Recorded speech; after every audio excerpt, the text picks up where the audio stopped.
отау құрып, отбасылық өмірдің қызығы мен шыжығына толы кезеңнен бастап кеттік.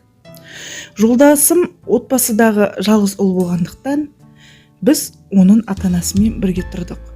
Ата-ененің қолында тұрғаннан кейін, олардың көңілінен шықсам деп ойлайсың. Жас болғаннан кейін бір мінезім жақпай қалама деп уайымдап та жүресің. Тап ойлағанымдай, уақыт өте келе, енемнің бойымнан іздеген міні көп болды. Басында шынымен дұрыс жасамай жүрмін-ау деп, істегенінің бәрін қайта жасап, енемнің айтқанын екі етпедім. Бірақ неге екенін білмеймін, қаншалықта ол кісінің көңілін табуға тырысқанмен бәрі керісінше шықты.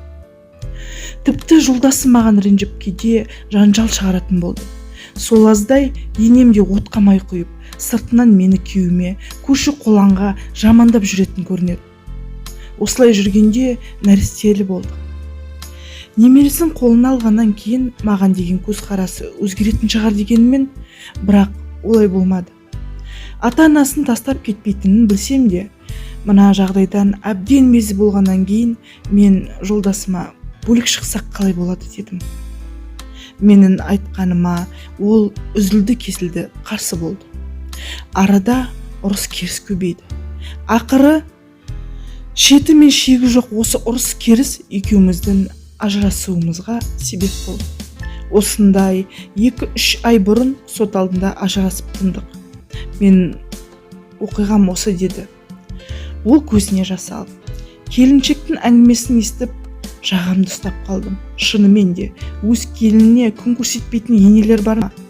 Осы жайлы бір апайға айтсам, қарағым, қазіргі келіндер енесін екі бүктеп, бір шайнайтын қасқырлар ғой. Менің білуімше бар пәле әлгі жас келіншектің өзінен, деді. Ал сіз қалай ойлайсыз? Тіпті келіні кінәлі болған жағдайда, әлгі ене бейкүнә сәбидің туған немересінің обалына қалудан неге қорықпайды? Бірі ересек, бірі жас, екі әйелдің кесірінен бала неге тірі жетім болуға тиіс? Мұндай жағдайда не істеген жөн? Осы жөнінде ой бөлісіңіздер.